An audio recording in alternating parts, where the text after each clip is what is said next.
journalist. Now, we're going to turn to a remarkable story that broke in Spain this week, and it concerns the greatest player in the world, Lionel Messi. So we're going to go to Barcelona to talk to Richard Fitzpatrick, an Irishman working as a journalist in Barcelona, to find out what lies behind the Lionel Messi story. Now, Richard, we learned this week about a remarkable story, at least I think it's incredible, that since he signed his contract in 2017, Lionel Messi has had a clause in that contract that allows him to leave Barcelona on a free transfer at the end of any given season. It's a remarkable contract to have. Can you tell us how this emerged and what the reaction has been to it? I saw one reaction from Gerard Piqué, his teammate, who said Lionel Messi is entitled to a free transfer or anything he wants because he's done so much for this club. Yeah, it's sent the rumour mills into overdrive. It was revealed yesterday in Spain, in El País, that Messi has this clause in his contract. Like you say, he renewed back in 2017. That was a torturous process. The club took ages, like over 6 face-to-face meetings to get him to agree to the deal at the time. And even then, he waited. They signed it in June, but he wouldn't announce it. They had to wait another 4 months before he did the photo for it, which was unsettling in the club. That was the summer that they lost Neymar to Paris Saint-Germain. And so there was no confirmation, or nobody knew for sure whether he had signed on the dotted line. He's always kept his distance from this board that has been in power Bartomeu since 2014 and 2015. So the clause states that once he hits 32, he can go at the end of the season. So that kicked in at the end of June. So it means he could leave at the end of this season. It's not unusual in Barcelona player contract terms. Other former greats at the club, Xavi, Andres Iniesta, Carlos Puyol, have had similar clauses. Carlos Puyol retired with 2 years to run in his contract. But it does. It speaks to the poor relationship he has at board level. Would he leave the club at the end of the season? It would really take extraordinary circumstances, like a calamitous season for the club. And the problem would be that there are very few places he could go. He's often stated that he would love to retire at Newell's Old Boys, his first club in Rosario in Argentina, for romantic reasons, that he would do a return as Diego Maradona did at Boca Juniors.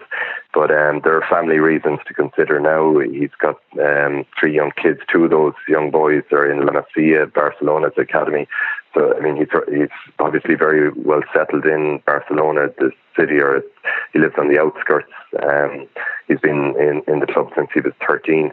So it's chiefly for his family, and he's mentioned this in interviews, that now he has to consider their position. What other clubs could afford to buy him? There's the same handful of clubs again. Juventus have Ronaldo, Bayern Munich. It's unlikely they could stretch to that amount of money. Paris Saint-Germain, Coutinho wouldn't even go there this summer. Dembélé wouldn't go there this summer. It's unlikely Messi would. That leaves the English clubs. Obviously, there's a relationship there with Manchester City. They have a lot of ex-Barcelona executives running the club. Yes. Pep Guardiola obviously is the manager.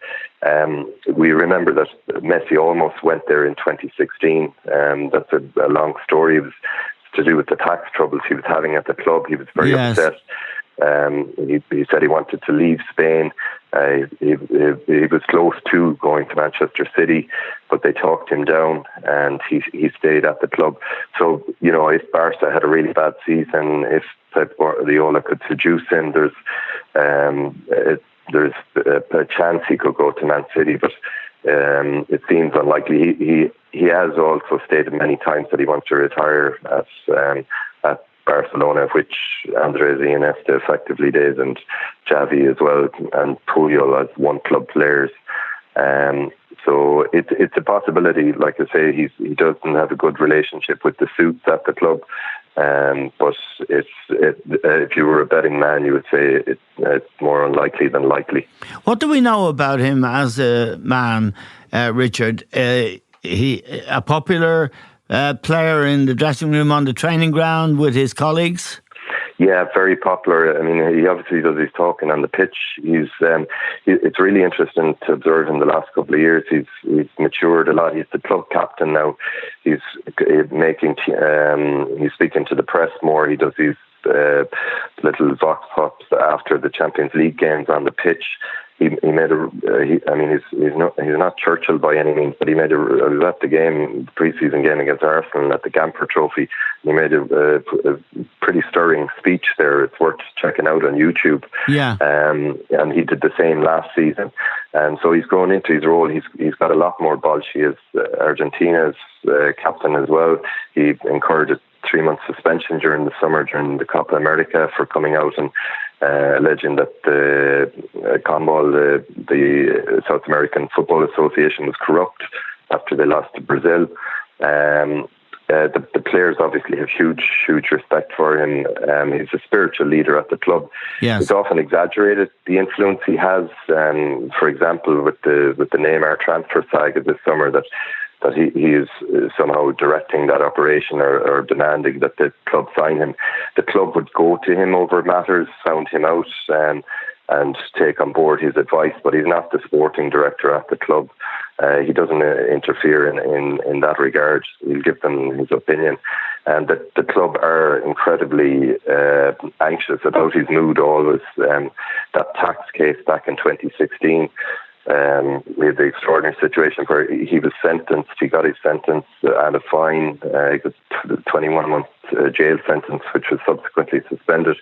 The club came out and they organised this social media campaign, #WeAreAllLeoMessi, where they asked all their fans around the world to post pictures on social media with their hands open. Yes. So here they were defending a convicted tax fraud guy, but that's a measure of how nervous they are about his mood.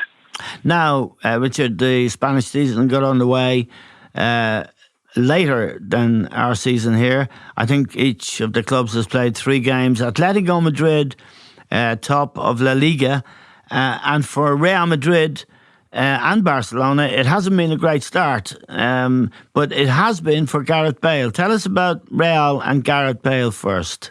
Yeah, what a man, this guy Gareth Bale. Extraordinary. We've spoken before over the summer about his situation. The club wanted him out. Zidane said, if he goes tomorrow, the better. And they were just at the brink of him moving to China, and the club vetoed the move. So he stayed, and he stayed with the club, kept his head down, trained away, and Zidane has brought him back into the fold. He had left him out of several pre-season friendly games on tour, but he brought him back for the season opener against Celta Vigo away. He played very well. He made a really good assist for the first goal. They won 3-1. They had a bad 1-1 draw at home against Valladolid in the second game. And then in the third game last weekend, he's the saviour. He scores 2 goals. Really aggressive performance, defending well, which Zidane wants him to do more of. And he gets a red card at the end, just for two yellow card offences. Nothing major. He'll incur a 1-match suspension. But he's definitely he's back. He's back in the starting 11.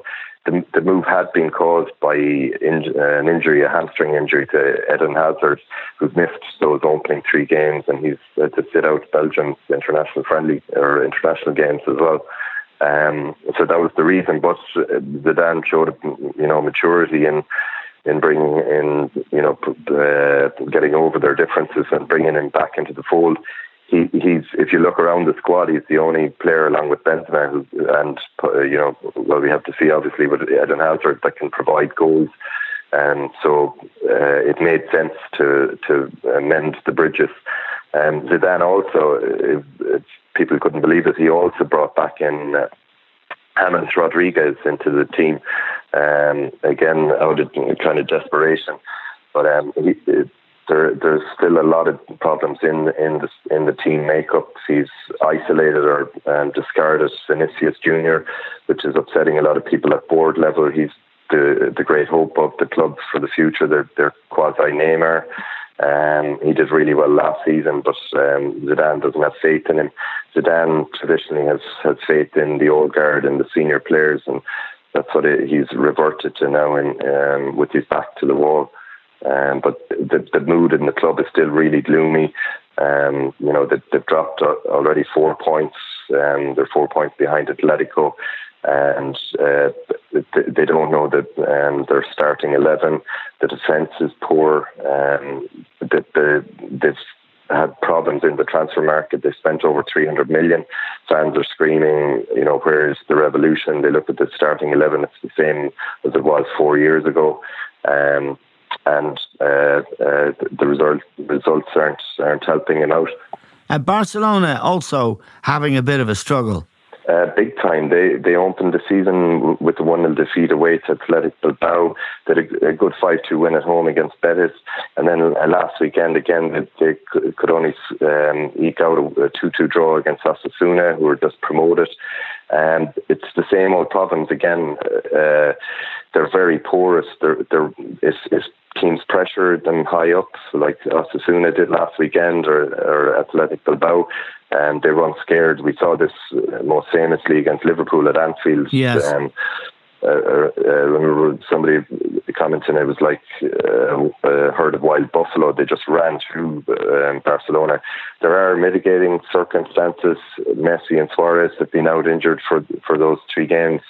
And we had in the background all these efforts to try and get Neymar signed, which is unsettling the squad. The coach, Ernesto Valverde, had sidelined Ivan Rakitic, who was his most used player last year, because the club were trying to offload him, try and sell him. He was one of the most sellable players in the squad.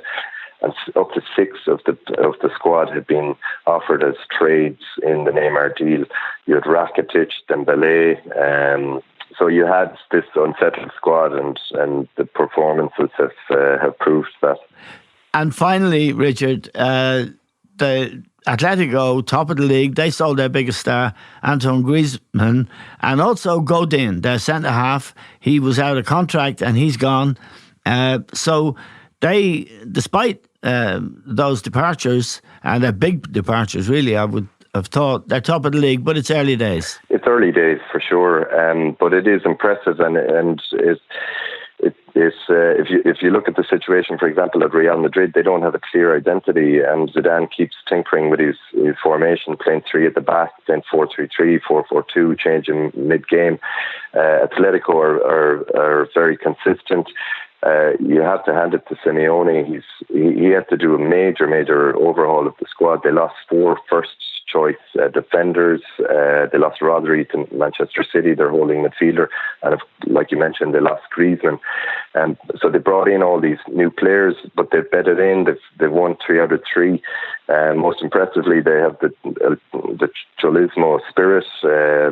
They were 2-0 down at the weekend to Eibar, and they came back and won 3-2. So they have that fighting spirit, and they've hit the ground running. So it is impressive. They're genuine contenders. The last time they won the league title in 2013-2014, Barca and Madrid struggled that season. Both of them struggled that season. So if Barca and Madrid continue to struggle, Atletico are definitely in with a chance. Last year and the season before, Barca ran away with the league both seasons. It was because Atletico and Real Madrid had poor starts, and Atletico, who put in chases both times, couldn't make up the difference. But they're out ahead this season, so it'll be very interesting to watch. Okay, Richard, thank you very much for joining us from Barcelona. That's Richard Fitzpatrick, an Irish journalist working in Barcelona.